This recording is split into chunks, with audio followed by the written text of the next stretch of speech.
Beautiful people, I hope you guys are enjoying the journey of life. दोस्तों, आपको कभी यह आश्चर्य हुआ कि कैसे कोई बिजनेस बढ़ता है और कोई बिजनेस फ्लॉप कर जाता है? बहुत सारे बिजनेस बहुत अच्छा कर लेते हैं, बहुत सारे बिजनेस फ्लॉप कर जाते हैं। बहुत सारे बिजनेस के ओनर ऐसे बैठे हुए होते हैं और बहुत सारे बिजनेस के ओनर ऐसे होते हैं। तो इन लोगों में क्या अंतर है, आइए आज जानते हैं। दोस्तों, बिजनेस में बड़ा ही इंपॉर्टेंट चीज है जिसका इस्तेमाल किया जाता है, वो है ऑपरेशनल रिसर्च। ऑपरेशनल रिसर्च पहली बार इस्तेमाल किया गया था विश्व युद्ध द्वितीय में। जब द्वितीय विश्व युद्ध हो रहा था तो इंग्लैंड ने पहली बार इसका इस्तेमाल किया था, क्योंकि हर व्यक्ति के पास एक लिमिटेड रिसोर्सेज होता है, लड़ाई करने के लिए हथियार भी लिमिटेड होता है। तो किस हथियार को कैसे इस्तेमाल किया जाए, उसके लिए सबसे पहले वार का इस्तेमाल किया गया था और फिर धीरे धीरे वो डेवलप हुआ और इस वक्त ये बिजनेस में बहुत ज्यादा इस्तेमाल होता है।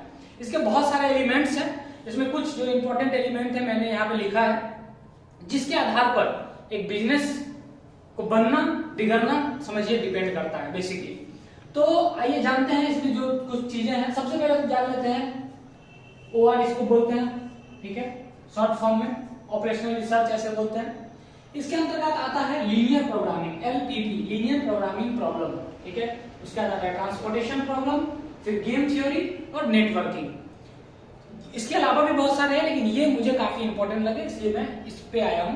एक एक करके मैं सभी का भी पर्टिकुलर वीडियो बनाऊंगा, इसमें बेसिकली चर्चा करेंगे कि OR बिजनेस को कैसे जो है हिट करता है, कैसे बिजनेस पे हावी होता है OR।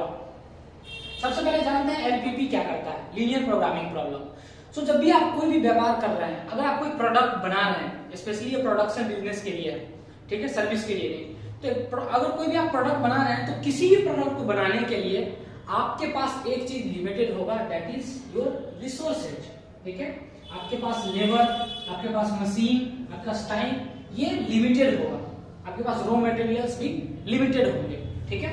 आप लेबर को जितना मन उतना खटा नहीं सकते, उससे काम नहीं करवा सकते, उसका एक टाइमिंग होता है 8 घंटे का, ठीक है, या फिर 12 घंटे का, जो भी उसका शेड्यूल है उतना ही आप उसको यूज कर सकते हैं। आपका मशीन है, मशीन का भी एक लिमिटेशन होता है कि कोई मशीन इतना चल सकता है या इतना चल सकता है, उसको इतना देर फिर रेस्ट चाहिए, मशीन का भी टाइमिंग का होता है। तो इन दोनों में क्या होता है, टाइमिंग का एक लिमिटेशन होता है, ठीक है। तो हमें क्या करना होता है, इसको जेड मैक्स बोलते हैं यहाँ पर,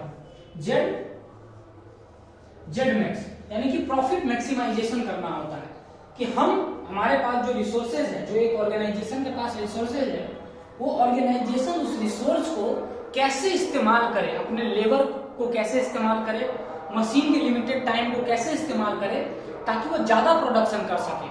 और अगर कोई ऑर्गेनाइजेशन अलग अलग प्रोडक्ट्स बना रही है, मानिए प्रोडक्ट A बना रही है, प्रोडक्ट B बना रही है, तो प्रोडक्ट C भी बना रही है, ठीक है।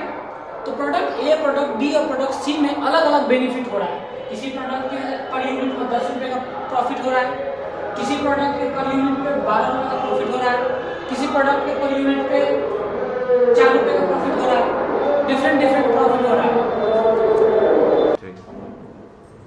अलग अलग प्रोडक्ट के लिए अलग अलग यूनिट में हमें प्रॉफिट होता है, सेल भी अलग अलग है।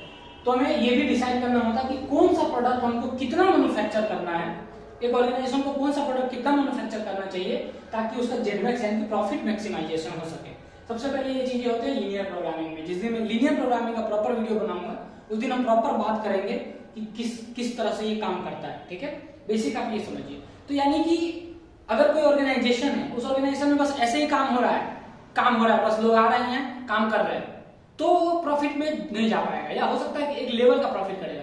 लेकिन जब वहां पे OR का इस्तेमाल किया जाए, वहां पे LPP का इस्तेमाल किया जाए और फिर डिसाइड किया जाए कि कौन सा प्रोडक्ट बनाना है, कितना बनाना है, किस तरह से बनाना है, तो तभी जाकर के क्या होता है, उसका प्रॉफिट मैक्सिमाइज होता है और हम वो पर्टिकुलर प्रोडक्ट भी बना पाते हैं और उस रेंज में बना पाते हैं जिससे हमारा प्रॉफिट। दूसरा इंपॉर्टेंट चीज है ट्रांसपोर्टेशन। तो दोस्तों, जैसे आप जानते हैं कि कोई भी जो प्रोडक्ट आपके पास पहुंचता है, यानी कि एक लास्ट यूजर के पास जब कोई प्रोडक्ट पहुंचता है, कंज्यूमर के पास पहुंचता है जो उसको यूज करेगा, वो वहां पे नहीं बनता है। आप एक शैम्पू का इस्तेमाल करते हैं, आपको पता है शैम्पू कहाँ बनता है? नहीं पता है, लेकिन आप उसका इस्तेमाल करते हैं। आप समझते हैं कि बाहर में जो रिटेलर है उसके पास गया, ले लिया शैम्पू, लेकिन उस रिटेलर के पास बहुत सारे चैनल को फॉलो करते हुए, कई सारे डिस्ट्रीब्यूशन चैनल फॉलो करते हुए तब वहां पहुंचता है, तभी वो अपने लास्ट यूजर के पास पहुंचता है प्रोडक्ट। तो हर प्रोडक्ट को क्या करना होता है, मूव करना होता है, ठीक है। हर प्रोडक्ट तो लगभग कोई ही एक दो ऐसा प्रोडक्ट है जो तुरंत का तुरंत मिल सकता है, वो भी साग सब्जी टाइप, नहीं तो सभी प्रोडक्ट को मूव करना ही होता है। तो एक बहुत इंपॉर्टेंट चीज है किसी भी बिजनेस का aspect, that is a transportation. तो ट्रांसपोर्टेशन जब लार्ज स्केल पे होता है, जब बड़े बड़े स्केल्स पे होता है, अभी कुछ दिनों पहले घटना घटी थी मोबाइल फोन इंडस्ट्री के अंदर। पहले जो है एक नोकिया हुआ करता था, फिर सैमसंग आया, और सडनली जो है बहुत सारी चाइनीज कंपनी आई, ओप्पो, वीवो, एमआई, इन लोगों ने आकर के सभी मार्केट को पीट दिया और काफी लोग इसका दीवाना हो गए। लेकिन ऐसा क्यों हुआ? क्योंकि वो कम पैसे पर अच्छा फीचर्स प्रोवाइड कर सकते थे, राइट? तो उन्होंने पूरी तरह से ओआर का इस्तेमाल किया। चाइना से माल ला के यहाँ पे जो बेच रहे थे वो सस्ता मिल रहा था, और जहाँ मैन्युफैक्चर हो रहा था वो हमको महंगा मिल रहा था, राइट? तो ट्रांसपोर्टेशन में क्या होता है, एक तरफ सप्लाई होता है और दूसरी तरफ डिमांड होता है। आपका वेयर हाउस में, अलग अलग वेयर हाउस में आपका प्रोडक्ट बन के रखा हुआ है, और आपका डिमांड दूसरे जगह पे है, या फिर रॉ मटेरियल दूसरी जगह पर, बनाना दूसरी जगह पे है। तो इसमें अलग अलग कॉस्टिंग होता है, ठीक है? अलग अलग जगह से अलग अलग तरह से भेजने के लिए अलग अलग कॉस्टिंग होता है। तो आपको उसमें डिसाइड करना होता है कि हम कैसे अपना प्रोडक्ट को भेजें, ठीक है? इसमें कई सारे अलग अलग मेथड होते हैं। नॉर्थ वेस्ट कॉर्नर होता है, लीस्ट कॉस्ट मेथड होता है, वैम मेथड होता है। जब मैं प्रॉपर्ली इसका वीडियो बनाऊंगा फिर इसमें बात करेंगे, अभी आप बेसिक समझिए। तो मान लीजिए कि लीस्ट कॉस्ट मेथड अगर अप्लाई करते हैं, तो सबसे लीस्ट कॉस्ट हमको यहाँ है, तो हम क्या करेंगे, यहाँ पे अपना 100 यूनिट लगाएंगे। इसका ये डिमांड 100 डिमांड जो इसका पूरा हो जाएगा, ठीक है? तो 50 यहाँ पे बाकी रहेगा, ठीक है? तो ऐसे करके ये बनता है, ठीक है? इस पे हम बात करेंगे प्रॉपर। और आप यकीन मानिए कि जब इसका लास्ट में कैलकुलेशन होता है टोटल, जब इसका टोटल होता है तो काफी डिफरेंस देखने को मिलता है, ठीक है? और इसको जानने के लिए कि हमारा ऑप्टिमल है या नहीं, उसके लिए भी दो डिफरेंट मेथड है, that is called Modi method and stepping stone method, ठीक है? मोदी मेथड को यूवी मेथड भी बोलते हैं। तो उसका इस्तेमाल करके हमें ये भी देखना होता है कि ऑप्टिमल है कि नहीं, मतलब जो सबसे कम हम खर्च कर सकते थे उस पे है कि या नहीं। तो क्या किया जाता है, इसका लगा करके जो सबसे कम कॉस्टिंग होगा हमारा ट्रांसपोर्टेशन का, वो थ्योरी इस्तेमाल किया जाता है, और उस तरह से माल को जो है डिलीवर किया जाता है एक जगह से दूसरी जगह, जिसमें सबसे कम कॉस्ट लगे। और यकीन मानिए यही छोटा छोटा कॉस्ट बचाना ही एक बिजनेस को प्रॉफिटेबल बिजनेस बनाता है, एक मैनेजर को एफिशिएंट मैनेजर बनाता है, जब वो इन चीजों को समझ सके, पकड़ सके और ऐसे काम करवा सके। तो ये हमारे आता है ट्रांसपोर्टेशन प्रॉब्लम के अंदर। उसके बाद भी एक बहुत इंपॉर्टेंट चीज है, वो है गेम थ्योरी। देखिए कोई भी मार्केट में आप जाइए, किसी भी तरह के मार्केट में, वहां पे आपको कॉम्पिटिटर मिलेंगे ही मिलेंगे। अगर कोई नया प्रोडक्ट भी आप बना रहे हैं, कुछ डिफरेंट भी बना रहे हैं, तो कुछ दिन में आपको वहां पे कॉम्पिटिटर आ जाएंगे, ठीक है? तो कंपटीशन तो आपको झेलना ही है। कंपटीशन दुनिया में हर जगह है, बिना कंपटीशन का कुछ भी नहीं है। तो कंपटीशन के लिए ही ये होता है गेम थ्योरी। आप यहाँ देख रहे हैं लिखा हुआ है प्लेयर 1 प्लेयर 2। मैं बेसिकली 2 प्लेयर पे जाऊँ, इसमें और भी ज्यादा होते हैं, फिर मैं 2 प्लेयर्स को लेकर के आपको डिस्क्राइब कर रहा हूँ। प्लेयर 1 प्लेयर बी, ये बिल्कुल चेस की तरह होता है। चेस आप में से अगर ने देखा होगा या खेला होगा तो आप जानते हैं क्या होता है कि हमारे पास डिसाइडेड होता है कि चेस में अगला जो है एक चाल चलेगा और एक चाल आप भी चलिएगा। तो चाल अगला चलेगा एक, वो आपको पता है कि वो एक ही चाल चलेगा, ठीक है? कई बार क्या होता है ना, आप उसको फोरकास्ट भी कर सकते हैं कि वो किस तरह का चाल चलेगा। अगर आपने सही फोरकास्ट कर लिया तो आप उसके हिसाब से डिफेंस अपना बनाते हैं। अगर आपने फोरकास्ट कर लिया कि ये नेक्स्ट चाल जो है हमारे मंत्री के ऊपर ला रहा है, तो आप क्या करते हैं, दूसरा कोई प्लेयर आगे कर देते हैं ताकि आपका मंत्री सेफ हो सके। तो इसी तरह से ये गेम थ्योरी में भी होता है। इसमें क्या होता है कि आपको अपने कॉम्पिटिटर को पकड़ना होता है, ठीक है? आपको अपने कॉम्पिटिटर का चाल भागना है, इसमें प्रोबेबिलिटी का पूरा इस्तेमाल होता है।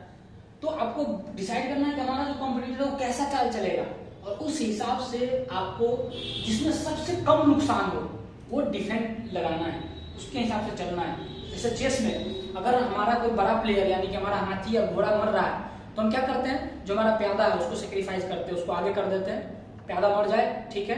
या फिर जैसे मंत्री और हाथी के बीच में अगर चुनना होगा तो इसलिए हम कहेंगे कि चलो हाथी मर जाए, हम मंत्री को बचाते हैं, राइट?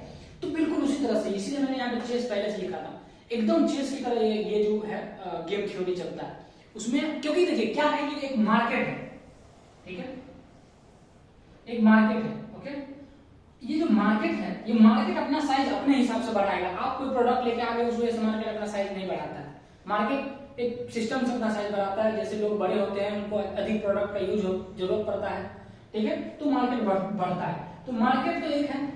अब इसी मार्केट में अलग अलग प्लेयर हैं, सभी के पास जो है अलग अलग मार्केट शेयर है, ठीक है। किसी के पास 15% है, किसी के पास 10% है, किसी के पास 5, 2, 1, और इसी मार्केट शेयर में ही चेंज करना है। इसको चाहिए ज्यादा, सभी को चाहिए ज्यादा।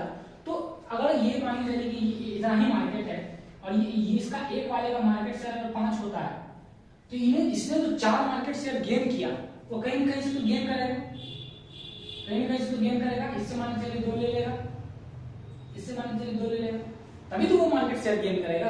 तो उसी तरह वो एक सेट मार्केट है, उसमें से ही आपको मार्केट शेयर लेना है। तो उसी की वजह से गेम थ्योरी इसको बोलते हैं, जिसमें आपका प्लेयर जो है आपको फोरकास्ट करना है और उस हिसाब से चलना है, ठीक है। Very important aspect of the business, very important. Another thing is networking, ये भी इंपॉर्टेंट है। इसमें बेसिकली क्या होता है कि एक जो काम होता है, ठीक है, क्योंकि एक जो बिजनेस है वो बहुत सारा बंडल ऑफ ड्यूटीज है, ठीक है। लोग जॉब करते हैं, जॉब क्या है, job is the bundle of duties, right. तो बिजनेस में भी बहुत सारे डिफरेंट ड्यूटीज होते हैं। ये जो यहाँ पे आप देख रहे हैं A, B, D, K, E, ये सब क्या है, काम है, अलग अलग प्रोजेक्ट है, अलग अलग काम है, ठीक है। कहीं पे अगर मान लीजिए पेन बन रही है तो कहीं पे रिफिल बन रहा है, कहीं पे कवर बन रहा है, कहीं पे पैकेजिंग हो रहा है, ठीक है, कहीं पे कार्टून बनाया जा रहा है उसको पैक करके अलग भेजने के लिए। तो नेटवर्किंग के अंदर हम ये डिसाइड करते हैं कि कौन सा काम किस टाइम पे हो रहा है, किस टाइम पे खत्म हो रहा है, कौन सा काम एक जगह से शुरू हो रहा है दूसरे जगह खत्म हो रहा है। तो उसमें हमें फ्लोटिंग आवर्स कितने मिल रहे हैं। जैसे कि ये हमारा मान चलिए कि एक A और B ये दोनों काम एक साथ शुरू हो रहा है, ठीक है, और एक A जो प्रोजेक्ट है उसको खत्म होने के बाद जो है K का प्रोजेक्ट शुरू होगा, ठीक है। इधर B आएगा और B के बाद D प्रोजेक्ट होगा, उसके बाद K और D दोनों प्रोजेक्ट जब एक साथ खत्म हो जाएगा उसके बाद ही M का प्रोजेक्ट शुरू हो सकता है। जैसे कि अगर ये रिफिल बनने वाली है और ये कवर बनने वाले, तो रिफिल और कवर दोनों ही तैयार हो जाएगा, उसके बाद ही पैकेजिंग का काम होगा, राइट। तो इस नेटवर्किंग प्रोग्राम के अंतर्गत आप क्या समझ पाते हैं कि हमारे पास किस जो प्रोजेक्ट है उसको शुरू कितना देर या कितना पहले से हम कर सकते हैं, उसमें कौन सा हमारा काम है जिसमें हमको बिल्कुल भी समय नहीं है, और कौन सा ऐसा काम है जिसमें थोड़ा बहुत समय स्पेंड कर सकते हैं। बहुत इंपॉर्टेंट है, क्योंकि इसमें अगर एक ऐसा काम को आपने रोक दिया जो इंपॉर्टेंट है, तो फिर आपका आगे आने वाला सारा काम में प्रॉब्लम होगा। कुछ ऐसा काम जिसके पास फ्लोटिंग आवर्स है, 1-2 घंटा बचा है, तो वहां का आप इस्तेमाल दूसरी जगह कर सकते हैं, 1 घंटा लेट उसको शुरू कर सकते हैं। तो बेसिकली जो ये OR है, लेकिन लोग बिजनेस का तो समझते हैं कहीं से गए सामान लिए बेच दिए, नहीं भाई नहीं, बिल्कुल भी नहीं, ठीक है, वो अलग चीज हो गया, ठीक है। लेकिन जो प्रॉपर बिजनेस है, और बिजनेस एक बहुत बड़ा खेल है, और उसमें साइंस का इस्तेमाल करना है, OR पूरी तरह से जो है कैलकुलेशन पे बेस्ड है, ठीक है। और साइंस के साथ जब आप आर्ट्स लगाते हैं, आर्ट्स और साइंस का जब मिक्सचर होता है तो बिजनेस होता है, ठीक है। तो बिजनेस में बेचने के लिए और भी बहुत सारे कला है जिसमें हम बाद में बात करेंगे, लेकिन ये जो साइंटिफिक कला है OR, ये बहुत इंपॉर्टेंट है। यहाँ प्रोडक्ट बनाने के लिए कैसे आप अच्छा बना सकते हैं, कम पैसों में बना सकते हैं, ये है कैसे आप प्रोडक्ट को कंज्यूमर तक पहुंचा सकते हैं कम खर्चों में। उसके बाद है आप कॉम्पिटिटर को कैसे बीट कर सकते हैं। उसके बाद है कौन से प्रोजेक्ट को आपको कंटिन्यूसली शुरू करके रखना है, किसमें आप टाइम बचा सकते हैं। These are very important aspect. और यही छोटी छोटी जो चीजें हैं अगर आप समझ पाते हैं तो कोई बिजनेस बहुत बड़ा बिजनेस बन जाता है, करोड़ों कमाता है। और कई सारे बिजनेस फेल होते हैं। अगर देखा जाए रेशियो में तो सबसे ज्यादा है कि माना जाता है कि 95% बिजनेस जो है फ्लॉप हो जाते हैं, 5% बिजनेस जो है सक्सेस होते हैं। तो 5% जो बिजनेस सक्सेस होते हैं उसके पीछे ये इंटेलिजेंट माइंड काम करता है। होप यू गॉट समथिंग कि OR, why OR is so important for the business और कैसा OR है। बाकी ये जो चीजें हैं अलग अलग एस्पेक्ट्स है, इस पे अलग से वीडियो बनाएंगे। Best of